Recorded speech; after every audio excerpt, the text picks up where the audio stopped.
coup, vient, je pense, Mobility Lab, du coup, que tu as créé.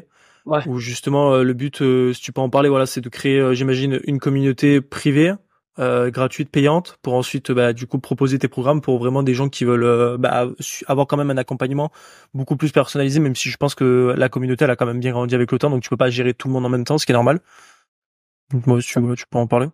En fait, c'est ça, j'ai construit deux choses. Le Mobility Lab, qui est la communauté payante, elle est arrivée dans un second temps. Elle est là depuis, allez, je dirais 6 semaines. Donc aujourd'hui, on est Ok. 500 effectifs dessus. Ça fait 6 semaines qu'elle est sortie. Pourquoi j'ai appelé ça le Mobility Lab? En fait, une des premières barrières à l'entrée sur la mobilité, donc déjà, c'est le manque de connaissances, de savoir quoi faire. Et la seconde, c'est le manque de temps. C'est-à-dire que les personnes, enfin, le manque de temps. C'est aussi l'ordre de priorité, mais c'est pas grave. Hmm. Ça permet aussi que les personnes qui pensent manquer de temps puissent se dire, OK, mais chaque semaine, je vais faire une expérience. C'est pour ça que ça s'appelle le lab. Et l'expérience, c'est quoi? C'est un nouvel exercice. Comment ça se passe? C'est que tu as un exercice à faire dans la semaine. C'est pas une séance. C'est pas un truc. Tu as un Ouais, un exercice. exo. Et du coup, tu le fais comme une expérience. Tu le testes. Est-ce qu'il y a un retour positif sur toi? Est-ce que ça a rien changé? Si ça n'a rien changé, mais tu passes à la semaine d'après avec une nouvelle expérience. Si ça a des effets bénéfiques, tu le gardes. Et tu as des conseils pour l'intégrer dans ta semaine. Donc c'est ça le concept. Et qu'en gros, chaque semaine, tu as une nouvelle expérience. Si l'expérience est concluante, tu gardes. Si elle n'est pas concluante, tu gardes pas. Et après, à l'intérieur, tu as des programmes de manière individuelle que tu peux payer en plus. Tu as aussi des masterclass gratuites sur la mobilité où je t'apprends différents concepts, agrandir tes connaissances gratuitement sur cette communauté-là.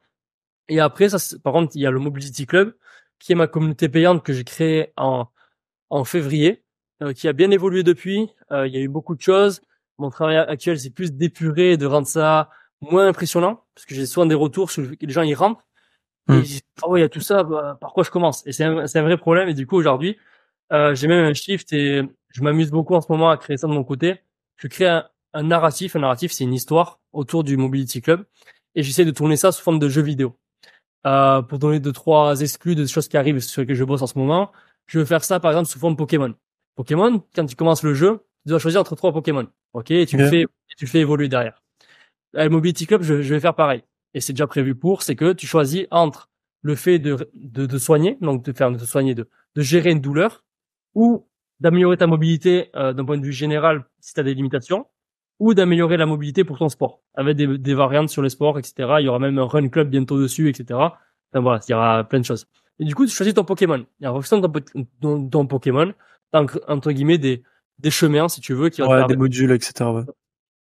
Et donc, t'as ça qui arrive. À l'heure actuelle, t'as déjà des librairies de routines. T'as un minimum 2 par articulation. T'as des librairies d'exercices avec des centaines d'exercices de mobilité, avec des vidéos dessus. Le but, à quoi il sert, les évolutions de semaine en semaine. Depuis peu, j'ai ajouté une application d'entraînement là-dedans. T'as des programmes de mobilité. Et j'ai créé, du coup, c'est en lien avec ce narratif-là, récemment, du coup, une programmation qui s'appelle l'Armure, dans Mobility Club. Donc, l'armure, c'est en lien avec le jeu, enfin, par rapport à l'aspect jeu vidéo. Parce qu'en fait, tu commences, si tu veux, avec une armure en bronze. C'est un programme qui est sur 3 mois, avec plusieurs phases de 3 semaines. T'as des exercices qui changent, mais pas tout le temps. T'as quand même des continuités, hein. C'est pas juste Ouais. des changes tous les 3 semaines. Et en fait, ça te permet qu'à la fin des 3 mois, t'as un boss à battre. Et le boss à battre, si tu veux, c'est une sorte, c'est ça qui me fait sourire, c'est que j'imagine vraiment les gens, tu finis ton programme et tu vas à la salle, non pas pour faire ta séance, mais pour battre un boss. Tu auras en fait une sorte de séance à battre, si tu veux. Et en fait, ça te permettra non pas de te dire, il y a un programme qui s'appellera l'armure argent, donc c'est là-dessus. C'est pas toi qui va te décider si tu fais le programme armure argent. C'est si tu C'est bats le le boss. test si tu l'as validé, ouais. Ouais, t'es dans le jeu, t'as un boss devant toi, t'as une armure qui est niveau temps. Mais si t'as pas le niveau de battre ce boss-là, Hmm. tu passes pas. Donc tu recommences pas le programme à l'entier, tu recommenceras sur les phases qui correspondent aux endroits où t'as échoué sur le boss. Ouais. T'as compris l'idée? Et ça va être ça partout.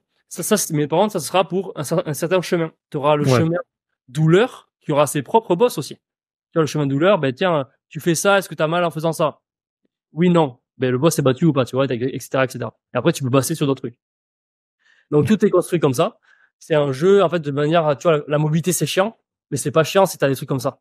C'est que, tu vois, c'est pas pareil de faire ta mobilité parce que tu dois aller battre un boss ou c'est pas pareil de faire ta mobilité parce que tu sais pas pourquoi tu l'as fait.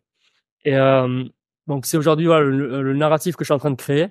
Donc, bien sûr, tu as le Mobility Lab qui permet aux gens de mettre un premier pied dans la mobilité, d'avoir quelque chose avec une faible barrière à l'entrée. On te dit quoi faire. T'as un exercice par semaine. C'est tranquille. Par contre, si tu veux jouer à un jeu, si tu veux, c'est pas parce que c'est un jeu que c'est pas quelque chose de sérieux. Tu vois, la mobilité, encore une fois, je l'ai dit depuis tout à l'heure, c'est du travail de force, c'est quelque chose que tu dois envoyer. Mais t'as un narratif, mais t'as un programme d'entraînement sur une application d'entraînement avec des progressions de semaine en semaine. Donc, qui pour atteindre tes objectifs, développer ton physique, développer ta mobilité si t'as envie, développer ta mobilité pour ton sport. Comme j'ai dit, t'auras un run club bientôt. T'as des systèmes de niveaux, t'as des accès qui se débloquent en fonction des niveaux que tu passes.